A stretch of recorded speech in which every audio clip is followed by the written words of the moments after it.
जय हिंद मेरे प्यारे दोस्तों, ज्ञानगंगा स्टडी में आपका स्वागत है। मैं आज आप लोगों को प्रश्न क्रमांक 92 से बाल विकास एवं शिक्षा शास्त्र की तैयारी कराने वाला हूं। तो चलिए शुरू करते हैं। क्वेश्चन है आपका, बुद्धि एवं सृजनात्मकता में किस प्रकार का सहसंबंध पाया गया है। तो बुद्धि एवं सृजनात्मकता में कौन सा संबंध, किस प्रकार का संबंध पाया गया है, सहसंबंध पाया गया है, बताना है हमें। तो धनात्मक, ऋणात्मक, शून्य या ये सभी। तो दोस्तों, बुद्धि एवं सृजनात्मकता में धनात्मक संबंध बताया गया है, धनात्मक सहसंबंध बताया गया है। ऑप्शन नंबर ए इसका राइट आंसर हो जाएगा। नेक्स्ट क्वेश्चन है 93, निम्न में से कौन सी परिस्थिति सृजनात्मकता को बढ़ाने में सहायक होगी। तो कौन सी परिस्थिति रहेगी जो सृजनात्मकता को बढ़ाने में सहायक होगी। जैसे कि ये सीखने हेतु सीमित अवसर हों, या फिर बच्चों को उत्तर याद करने के लिए कहा जाए, या समस्या का समाधान बता दिया जाए, या फिर जब बच्चों को स्वयं करके सीखने के लिए अधिक से अधिक अवसर दिए जाएं। तो ये इसका आंसर हो जाएगा कि बच्चों को स्वयं करके सीखने के लिए अधिक से अधिक अवसर दिए जाएं। अगला क्वेश्चन है, सृजनात्मकता मौलिक परिणामों को अभिव्यक्त करने की मानसिक प्रक्रिया है, यह कथन किसका है। तो देखिए, यह कथन किसने दिया है। तो इसका राइट आंसर हो जाएगा आपका ऑप्शन नंबर डी, क्रो एवं क्रो ने। जी हाँ, इसका आंसर है क्रो एवं क्रो का। अगला क्वेश्चन है, सृजनात्मक शिक्षार्थी हैं। तो सृजनात्मक शिक्षार्थी कैसे शिक्षार्थी हैं, जी हमें बताना है। क्या वो अभिसारी चिंतक हैं, या अपसारी चिंतक, बहिर्मुखी, या बहुत परिश्रमी। तो इसका राइट आंसर हो जाएगा अपसारी चिंतक हैं। नेक्स्ट क्वेश्चन है, निम्न में से कौन सृजनात्मकता से संबंधित नहीं है। तो हमें बताना है कि कौन सृजनात्मकता से संबंधित नहीं है। इसका आंसर हो जाएगा मितव्ययिता, मौलिकता, प्रवाह, उपयोगिता, जिस सृजनात्मकता से संबंधित हैं, लेकिन जो मितव्ययिता है ये इससे संबंधित नहीं है। नेक्स्ट क्वेश्चन है, सृजनशीलता मौलिक परिणामों को अभिव्यक्त करने की मानसिक क्रिया है, उपरोक्त कथन किसके द्वारा दिया गया है। तो दोस्तों, ये जो कथन है क्रो एंड क्रो ने दिया है। नेक्स्ट क्वेश्चन है आपकी, निम्न में से कौन अधिगमकर्ता को अधिक स्वतंत्रता देता है। तो अधिगमकर्ता को अधिक से अधिक स्वतंत्रता कौन देता है। तो इसका आंसर है, राइट आंसर, सृजनशीलता। सृजनशीलतावाद अधिक स्वतंत्रता देता है। नेक्स्ट क्वेश्चन है, विज्ञान एवं कला प्रदर्शनियाँ, संगीत एवं नृत्य प्रस्तुतियाँ तथा विद्यालय पत्रिका निकालना खाली स्थान के लिए है। अब ये किसके लिए है, विद्यालय पत्रिकाएं निकालते हैं। तो क्या शिक्षार्थियों को सृजनात्मक मार्ग उपलब्ध कराने, या विभिन्न व्यवसायों के लिए विद्यार्थियों को प्रशिक्षित करने, विद्यालय का नाम रोशन करने, या अभिभावकों को संतुष्ट करने। तो इसका आंसर हो जाएगा ऑप्शन नंबर ए, विद्यार्थियों को सृजनात्मक मार्ग उपलब्ध कराने के लिए। नेक्स्ट क्वेश्चन है, गिलफोर्ड ने अपसारी चिंतन पद का प्रयोग किसके समान अर्थ में किया है। तो देखिए दोस्तों, जो गिलफोर्ड ने अपसारी चिंतन पद का प्रयोग किया है वो है इसका राइट आंसर बी, सृजनात्मकता के लिए इन्होंने किया है। नेक्स्ट क्वेश्चन है आपको, निम्न में से कौन सी सृजनात्मकता की विशेषता नहीं है। तो मौलिकता, उत्पादकता, नवीन ज्ञान की खोज, या अपरिवर्तनशीलता। तो देखिए, सृजनात्मकता की विशेषता नहीं है जी, बताना हमें।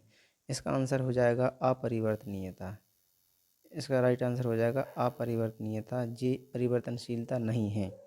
अगला क्वेश्चन है, बुद्धि लब्धि संबंधी विभिन्नताओं में कौन सम्मिलित नहीं है। देखिए, तो बुद्धि लब्धि संबंधी विभिन्नताओं में आपका ऑप्शन नंबर सी, कला एवं रुचि, जी नहीं, औसत बुद्धिमान, बुद्धिमान या मंद बुद्धि तो है। नेक्स्ट क्वेश्चन है, निम्नलिखित में से बौद्धिक वातावरण को प्रभावित करने वाला सबसे महत्वपूर्ण कारक कौन सा है। तो देखिए दोस्तों, बौद्धिक वातावरण को क्या विद्यालय का वातावरण या परिवार का वातावरण, पास पड़ोस का वातावरण या सांस्कृतिक वातावरण, जी इनमें से कौन सा ऑप्शन ऐसा है जो बौद्धिक वातावरण को प्रभावित करने वाला सबसे महत्वपूर्ण कारक है? तो इसका आंसर हो जाएगा विद्यालय का वातावरण। विद्यालय का वातावरण जो है जी बहुत महत्वपूर्ण कारक है। ए इसका राइट आंसर हो जाएगा। नेक्स्ट क्वेश्चन है, किस प्रकार के विकास से एकाग्रता तथा सृजनात्मकता का संबंध है? तो एकाग्रता और सृजनात्मकता का जो संबंध है वो है आपका ऑप्शन नंबर सी, बुद्धि विकास से। अगला क्वेश्चन है, बुद्धि एक तर्कसंगत चिंतन है। बुद्धि की यह परिभाषा दी है, किसने दी है? तो बुद्धि एक तर्कसंगत चिंतन है, यह परिभाषा दी है स्पीयरमैन ने। जी हाँ, सी इसका राइट आंसर हो जाएगा। नेक्स्ट क्वेश्चन है, 1908 में प्रथम बिनीट साइमन का परीक्षण संशोधन निर्गम हुआ है। तो इसका जो राइट आंसर हो जाएगा ए है इसका राइट आंसर, 1911।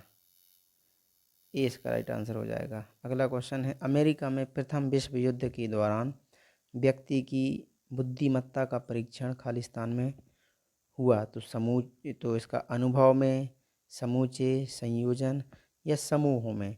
तो इसका राइट आंसर हो जाएगा ऑप्शन नंबर बी, समूचे। समूचे में हुआ। अगला क्वेश्चन है, व्यवहारिक बुद्धि का अर्थ है कि बुद्धि संस्कृति का उत्पाद होती है, यह किसका कथन है? तो देखिए दोस्तों, यह कथन स्टेनबर्ग का है। यह कथन स्टेनबर्ग का है। नेक्स्ट क्वेश्चन है, एक बालक जिसकी बुद्धि लब्धि 105 है उसे वर्गीकृत किया जाएगा। अब जिसकी बुद्धि लब्धि 105 है तो उसको कैसे वर्गीकृत किया जाएगा? तो उसको सामान्य बुद्धि में वर्गीकृत किया जाएगा। नेक्स्ट क्वेश्चन है, निम्न में से कौन कथन बुद्धि के बारे में सत्य नहीं है? तो इसमें कौन सा कथन ऐसा है जो बुद्धि के बारे में सत्य नहीं, वो बताना है। यह एक व्यक्ति की मानसिक क्षमता है, ये तो सही है। यह सामंजस्य अनुकूलन स्थापित करने में सहायक है, ये भी सही है। यह व्यवहार की गुणवत्ता से आंकी जाती है, ये भी सही है। स्थायी एवं अपरिवर्तनशील विशेषता है, तो जे इसका राइट आंसर हो जाएगा। जो इसकी जे विशेषता नहीं है बुद्धि लब्धि के बारे में, यह कथन जो है सत्य नहीं है। नेक्स्ट क्वेश्चन है आपका, प्रायः बालकों की बुद्धि का मापन किया जाता है, तो कैसे किया जाता है ये हमें बताना है। तो इसका आंसर आपका फर्स्ट है, अवाचक समूह बुद्धि परीक्षणों के द्वारा बालकों की बुद्धि का मापन किया जाता है। नेक्स्ट क्वेश्चन है, निम्नलिखित में से कौन बुद्धि परीक्षणों के दुरुपयोग का संकेत देता है? तो बुद्धि परीक्षणों के दुरुपयोग का संकेत कौन देगा, ये हमें बताना है। इसका आंसर हो जाएगा बी, इसका बी राइट आंसर हो जाएगा। बुद्धि लब्धि का लेबल बालकों पर लगाकर अध्यापक अपनी कुशलता को छिपाते हैं, जिसका राइट आंसर हो जाएगा। अगला क्वेश्चन है, यदि एक बच्चे की मानसिक आयु 5 वर्ष तथा वास्तविक आयु 4 वर्ष है तो उस बच्चे की IQ यानी कि इंटेलिजेंस क्वेश्चन क्या होगी? तो इसका जो राइट आंसर हो जाएगा वो है 125। नेक्स्ट क्वेश्चन है,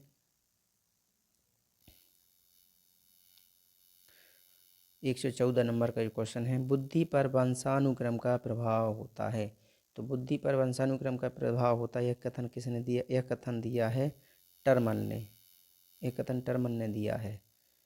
अगला क्वेश्चन है, मनुष्य का व्यवहार मुख्यतः किससे प्रेरित होता है? तो देखिए दोस्तों, मनुष्य का व्यवहार बुद्धि से प्रेरित होता है, डी इसका राइट आंसर हो जाएगा। नेक्स्ट क्वेश्चन है कि एक जुड़वा भाइयों में से एक को सामाजिक आर्थिक रूप से धनाढ्य परिवार द्वारा गोद लिया जाता है और दूसरे को एक निर्धन परिवार द्वारा। 1 वर्ष के बाद उनकी बुद्धि लाभांक के बारे में निम्नलिखित में से क्या अवलोकित होने की सर्वाधिक संभावना है?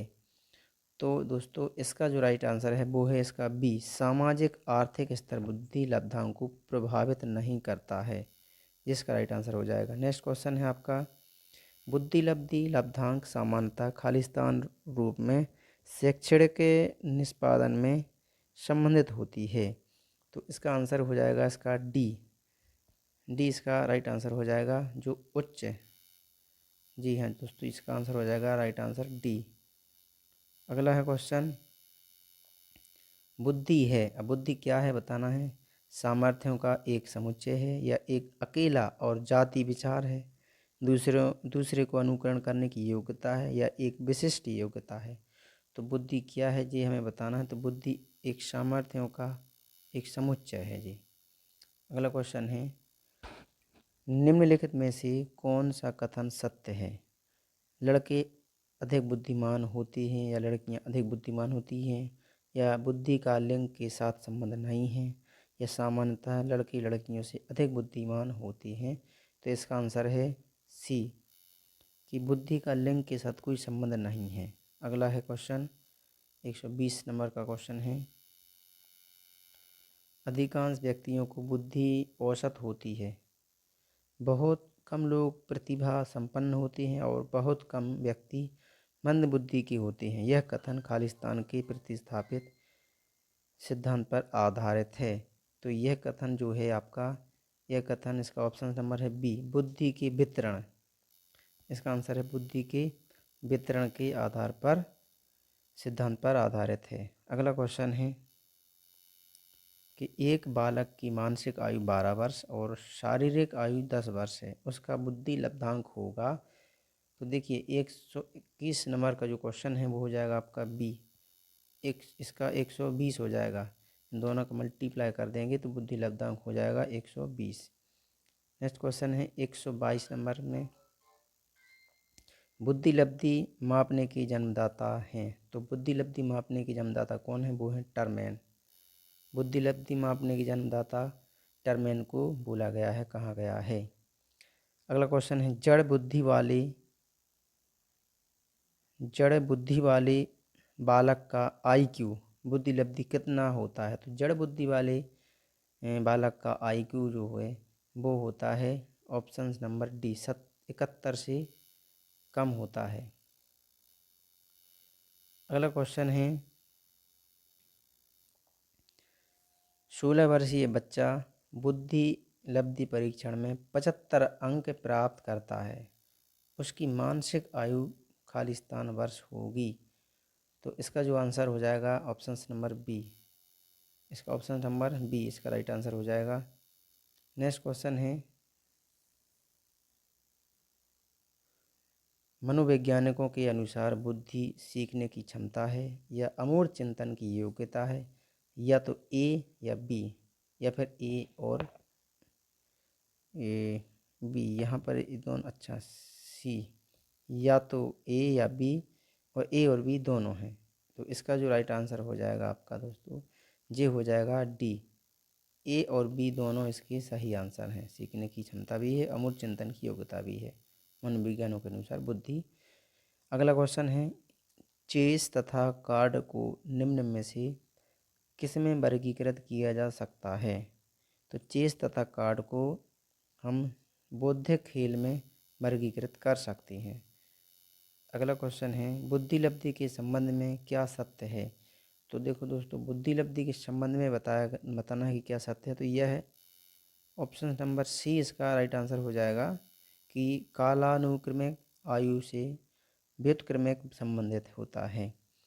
नेक्स्ट क्वेश्चन है, बिनी साइमन परीक्षण द्वारा मापन किया जाता है। तो मापन बिनी साइमन कमीशन के द्वारा किसका मापन किया जाता है। इसका आंसर है विशिष्ट बुद्धि का।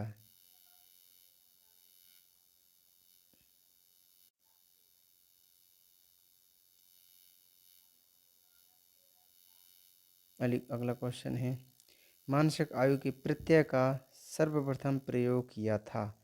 तो मानसिक आयु की प्रत्यय का सर्वप्रथम जो प्रयोग किया है वो ऑप्शन है डी, साइमन बिनी, मतलब बिनी साइमन ने मानसिक आयु के प्रत्यय का सर्वप्रथम प्रयोग किया था। 130 है क्वेश्चन नंबर। औसत बुद्धि वाले बालकों की बुद्धि लब्धि खालिस्तान के बीच होती है। तो औसत बुद्धि वाले जो व्यक्ति होते हैं उनकी आयु जो होती है वो होती है 90 से 109 के बीच।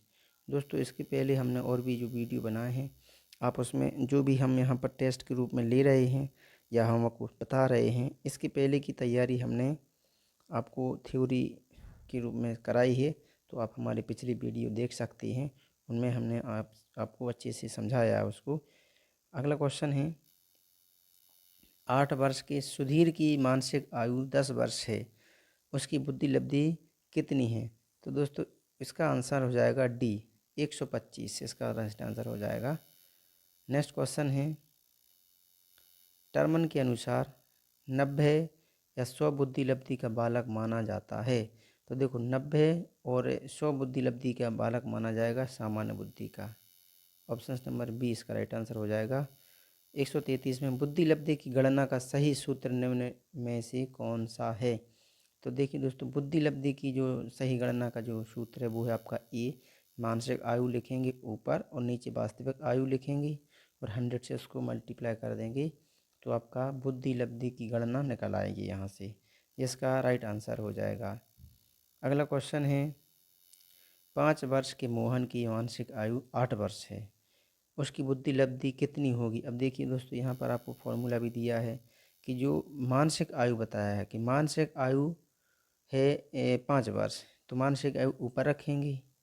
मानसिक आयु कितनी है? 5 वर्ष। तो इसके अनुसार यदि हम चलें तो 5 मानसिक आयु ऊपर रख देंगे। और वास्तविक आयु, तो वास्तविक आयु, अच्छा मानसिक आयु 8 वर्ष है, यहाँ पर सॉरी बोला गया है कि जी है 5 वर्ष के मोहन की मानसिक आयु 8 वर्ष है।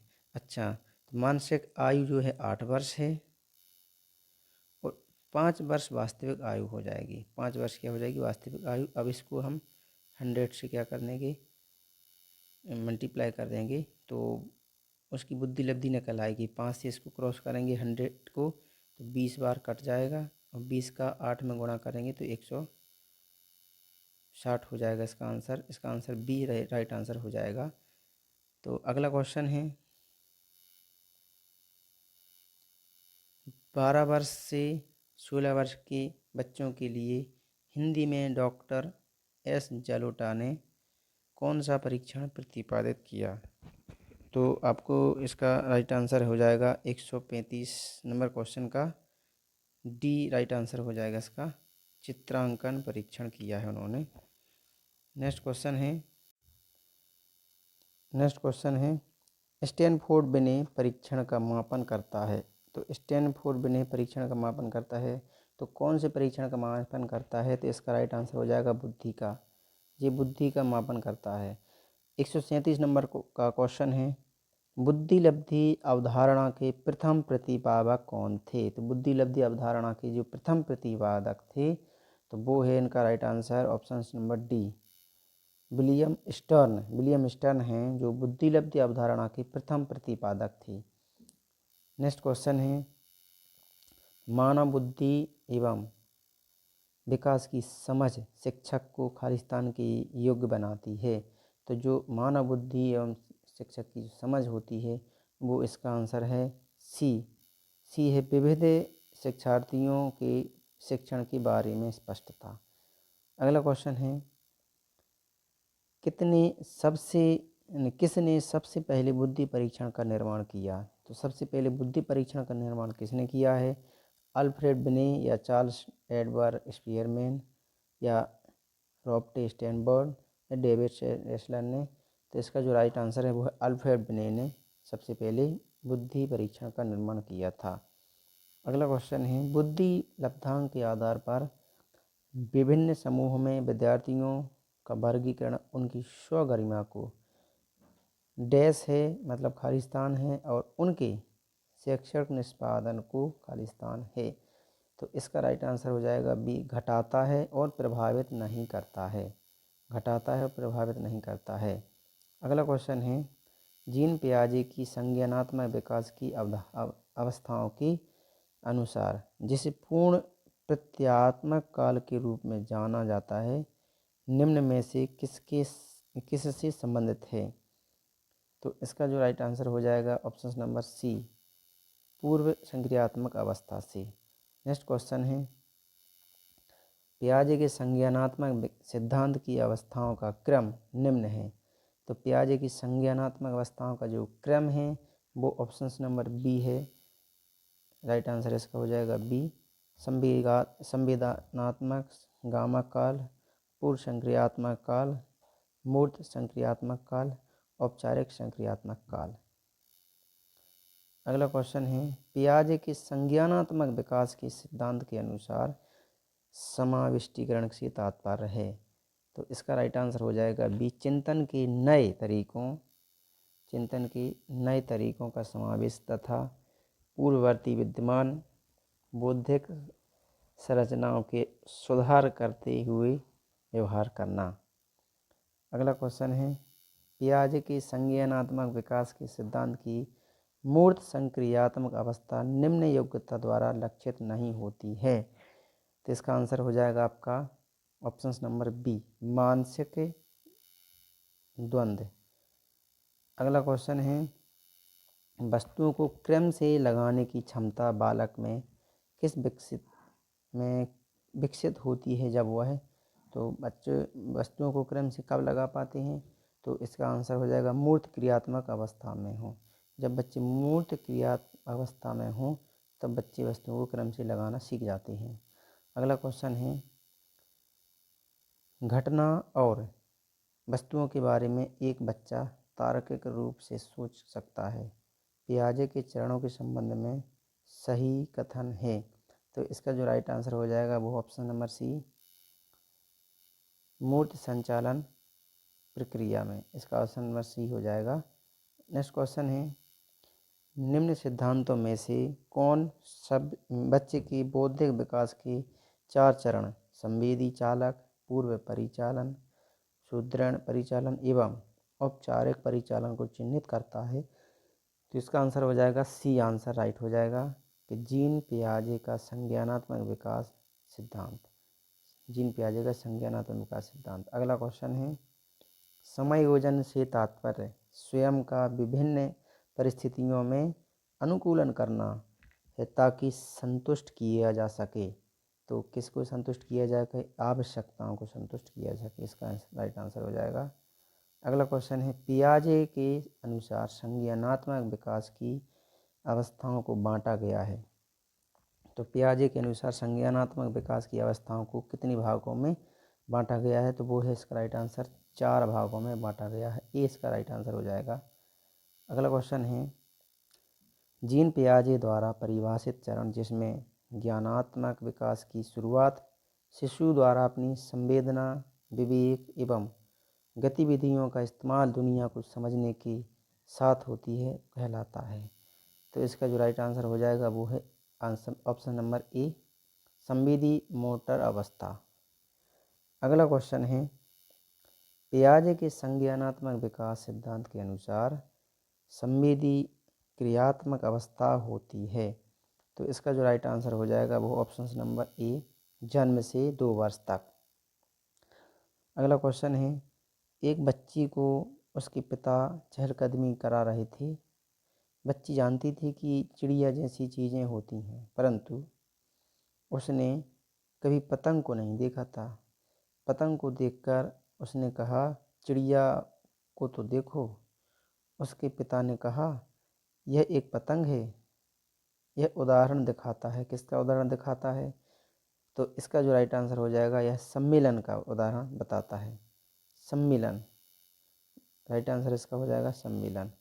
नेक्स्ट क्वेश्चन है इसका 153। जीन पियाजे के अनुसार प्रारूप या स्कीमा निर्माण वर्तमान योजनाओं के अनुरूप बनाने हेतु नवीन जानकारी में संशोधन और नवीन जानकारी के आधार पर पुरानी योजनाओं में संशोधन के परिणाम के रूप में घटित होता है। इन 2 प्रक्रियाओं को जाना जाता है। तो इन 2 प्रक्रियाओं को जो जाना जाता है वो ऑप्शन नंबर सी, समायोजन और समावेशन और समायोजन के रूप में। अगला क्वेश्चन है, पियाजे की औपचारिक संक्रियात्मक अवस्था, जो पियाजे की औपचारिक संक्रियात्मक अवस्था बालक की किस आयु अवधि तक मानी जाती है? तो इसका जो आंसर है ऑप्शन नंबर है डी इसका राइट आंसर हो जाएगा 11 से 15 वर्ष तक। अगला क्वेश्चन है, वह कौन सा स्थान है जहां बच्चे के संज्ञानात्मक विकास को सबसे बेहतर तरीके से परिभाषित किया जा सकता है? इसका आंसर है विद्यालय, ऑप्शन नंबर बी, विद्यालय एवं कक्षा पर्यावरण। अगला क्वेश्चन है, जीन पियाजे के अनुसार अनुकूलन खालिस्तान द्वारा होता है। तो देखिए दोस्तों, अनुकूलन है, अनुकूलन आत्मसात्करण एवं व्यवस्थापन के कारण होता है अनुकूलन, जिसका डी इसका राइट आंसर हो जाएगा। अगला क्वेश्चन है, पियाजे के संज्ञानात्मक विकास के चरणों के अनुसार इंद्रिय गामक संवेदी प्रेरक अवस्था किसके साथ संबंधित है? तो इसका राइट आंसर हो जाएगा बी, इसका राइट आंसर हो जाएगा बी। नेक्स्ट क्वेश्चन है, अच्छा, अनुकरण स्मृति और मानसिक निरूपण। अगला क्वेश्चन है, मध्य बाल्यावस्था में भाषा खालिस्तान की बजाय खालिस्तान अधिक है, मतलब भाषा जो है मध्य बाल्यावस्था में, तो इसका आंसर हो जाएगा ए, सामाजिकृत और अहम केंद्रित, सामाजिकृत और अहम केंद्रित, बी ए इसका राइट आंसर हो जाएगा। अगला क्वेश्चन है, पियाजे के सिद्धांत में आयतन, लंबाई, मात्रा इत्यादि का संरक्षण किस अवस्था में होता है? तो इसका आंसर हो जाएगा ए, स्थूल अवस्था में इसका होता है। अगला है, पियाजे मुख्य रूप से किसके अध्ययन के लिए जाने जाते हैं? तो जो पियाजे हैं, जीन पियाजे, वो मुख्य रूप से किसके अध्ययन के लिए? तो पियाजे संज्ञानात्मक विकास के अध्ययन के लिए जाने जाते हैं। नेक्स्ट क्वेश्चन है, पियाजे के अनुसार संज्ञानात्मक विकास की द्वितीय अवस्था है। तो पियाजे के अनुसार संज्ञानात्मक विकास की जो द्वितीय अवस्था है वो है आपका ऑप्शन नंबर सी, पूर्व संक्रियात्मक अवस्था, पूर्व संक्रियात्मक अवस्था इसका राइट आंसर हो जाएगा। नेक्स्ट क्वेश्चन है, मानव के ज्ञानात्मक या मानसिक विकास की मूर्त संक्रिया अवस्था में सामान्यतः किस आयु काल को शामिल किया जाता है? तो इसका राइट आंसर हो जाएगा ऑप्शन नंबर सी, लगभग 7 साल से 11 वर्ष तक। नेक्स्ट क्वेश्चन है, पियाजे के संज्ञानात्मक विकास सिद्धांत में अमूर्त तर्क एवं परिपक्व नैतिक चिंतन किस अवस्था की विशेषताएं हैं? तो इसका राइट आंसर हो जाएगा ऑप्शन नंबर सी, औपचारिक संक्रियात्मक अवस्था। अगला क्वेश्चन है, जीन पियाजे के संज्ञानात्मक विकास के सिद्धांत के बारे में निम्नलिखित कथनों में से सही कथन कौन सा है? तो इनका जो सही कथन हो जाएगा ऑप्शन नंबर डी, किसी चरण को छोड़ा नहीं जा सकता क्योंकि ये चरण स्थिर हैं। नेक्स्ट क्वेश्चन है, निम्नलिखित में से कौन सा एक सही मिलान वाला जोड़ा है? अब हमें सही मिलान वाला जोड़ा बताना है। तो देखिए, मूर्त संक्रियात्मक जो बच्चा है वो संधारण एवं वर्गीकरण करने के योग्य हो जाता है, ये इसका राइट आंसर हो जाएगा। अगला क्वेश्चन है, नवीन जानकारी को शामिल करने के लिए वर्तमान स्कीमा अवधारणा में बदलाव की प्रक्रिया खालिस्तान कहलाती है। तो ये ऑप्शन नंबर है सी, समायोजन, इसका आंसर हो जाएगा समायोजन। अगला क्वेश्चन है, पियाजे के अनुसार 2 से 7 वर्ष के बीच का एक बच्चा संज्ञानात्मक विकास की खालिस्तान अवस्था में है। तो ये संज्ञानात्मक विकास की कौन सी अवस्था में है? तो ये पूर्व संक्रियात्मक अवस्था में है, ऑप्शन नंबर ए सही आंसर हो जाएगा। अगला क्वेश्चन है, पूर्व संक्रियात्मक काल में आने वाली संज्ञानात्मक योग्यता है। तो पूर्व संक्रियात्मक काल में जो आने वाली संज्ञानात्मक योग्यता जो है इसका राइट आंसर हो जाएगा ऑप्शन नंबर सी, इसका राइट आंसर हो जाएगा, लक्ष्य, उद्दिष्ट, व्यवहार की योग्यता। 169 नंबर का क्वेश्चन है, छिपी हुई वस्तुएं ढूंढ निकालना इस बात का संकेत है कि शिशु निम्नलिखित में से किस संज्ञानात्मक कार्य में दक्षता प्राप्त करने लगा है। तो देखो, कोई बालक है, यदि छिपी हुई वस्तुओं को निकाल लेता है तो वो समस्या समाधान करने की क्षमता पर, दक्षता पर प्राप्त हो गया है। अगला क्वेश्चन है, पियाजे के विकासात्मक सिद्धांत के परिप्रेक्ष्य में निम्नलिखित में से कौन सा आरेख विकास को समुचित रूप से स्पष्ट करता है। तो देखिए, इसका जो राइट आंसर हो जाएगा वो है ए, विकास और आयु। विकास और आयु ये आपको सही रूप से स्पष्ट करता है। नेक्स्ट क्वेश्चन है, वह अवस्था जब बच्चा तार्किक रूप से वस्तुओं व घटनाओं के विषय में चिंतन प्रारंभ करता है तो वह हो सकता है। तो इसका जो राइट आंसर हो जाएगा वो है ऑप्शन नंबर सी। इसका मूर्त संक्रियात्मक अवस्था है इसका आंसर। नेक्स्ट क्वेश्चन है, पियाजे के अनुसार संज्ञानात्मक विकास के किस चरण पर बच्चा वस्तु स्थायित्व को प्रदर्शित करता है। तो इसका जो आंसर हो जाएगा ऑप्शन नंबर सी, संवेदी प्रेरक चरण। नेक्स्ट क्वेश्चन है, पियाजे के अधिगम के संज्ञानात्मक सिद्धांत के अनुसार वह प्रक्रिया जिसके द्वारा संज्ञानात्मक संरचना को संशोधित किया जाता है खालिस्तान कहलाती है। तो इसका जो आंसर है वो हो जाएगा राइट बी, वो समायोजन कहलाती है। नेक्स्ट क्वेश्चन है, पियाजे के अनुसार निम्नलिखित में से कौन सी अवस्था में बच्चा अमूर्त संकल्पनाओं के विषय में तार्किक चिंतन करना प्रारंभ करता है। तो इसका आंसर हो जाएगा right answer option number A, औपचारिक संक्रियात्मक अवस्था 12 वर्ष एवं ऊपर। औपचारिक संक्रियात्मक 12 वर्ष एवं उसके ऊपर। 175 नंबर का क्वेश्चन है, उत्तर बाल्यावस्था में बालक भौतिक वस्तुओं के किस आवश्यक तत्व में परिवर्तन समझने लगते हैं। तो इसका आंसर हो जाएगा ऑप्शन नंबर डी, द्रव्यमान, संख्या और क्षेत्र। अगला क्वेश्चन है, बालकों की सोच अमूर्तता की अपेक्षा मूर्त अनुभवों एवं प्रत्ययों से होती है। यह अवस्था कौन सी अवस्था है जी हमें बताना है। तो यह अवस्था 7 से 12 वर्ष तक की है। नेक्स्ट क्वेश्चन है, संज्ञानात्मक विकास के 4 चरण संवेदी, पेशीय, पूर्व संक्रियात्मक, स्थूल संक्रियात्मक और औपचारिक संक्रियात्मक की पहचान की गई है। तो ये पहचान कैसे की गई है जी हमें बताना है। तो हो जाएगा इसका ऑप्शन नंबर डी, किशोरावस्था में इसकी पहचान की गई है। नेक्स्ट क्वेश्चन है, निम्नलिखित में से कौन सा किसी बच्चे के सामाजिक विकास को प्रभावित करने वाला व्यक्तिगत कारक नहीं है। तो बच्चे के सामाजिक विकास को प्रभावित करने वाला जो व्यक्तिगत कारक नहीं है वो इसका आंसर हो जाएगा ऑप्शन नंबर ए। इसका राइट मित्र मंडली, जो मित्र मंडली है वो नहीं किसी भी सामाजिक परिवर्तन को, विकास को प्रभावित करता है।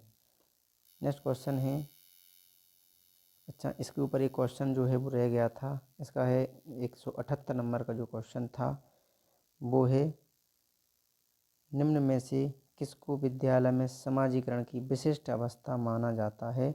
तो समाजीकरण की विशिष्ट अवस्था है जो माना जाता है वो है बाल्यावस्था को। इसका बी हो जाएगा राइट आंसर।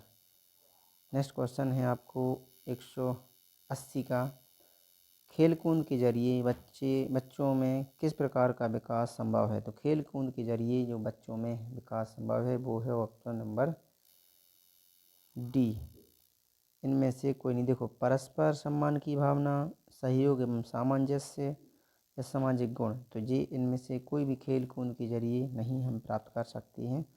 नेक्स्ट क्वेश्चन है, समाज मिति तकनीक का प्रयोग किया जाता है। तो समाज मिति तकनीक का जो प्रयोग किया जाता है वो इसका समाजीकरण की जांच में, इसका राइट आंसर हो जाएगा समाजीकरण की जांच में। अगला क्वेश्चन है, निम्नलिखित में से कौन सी संस्था सामाजिक परंपराओं के हस्तांतरण में सबसे अधिक योगदान करती है? तो इसका जो राइट आंसर हो जाएगा वो है परिवार। ए इसका राइट आंसर हो जाएगा।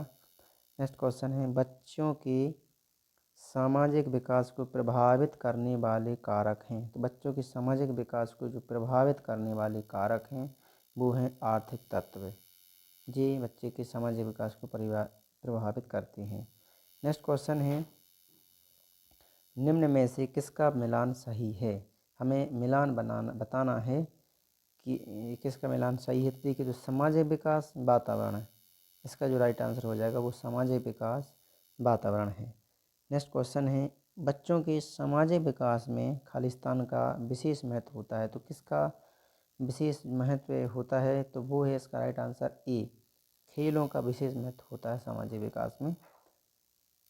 नेक्स्ट क्वेश्चन है, निम्नलिखित में से कौन प्रारंभिक बाल्यावस्था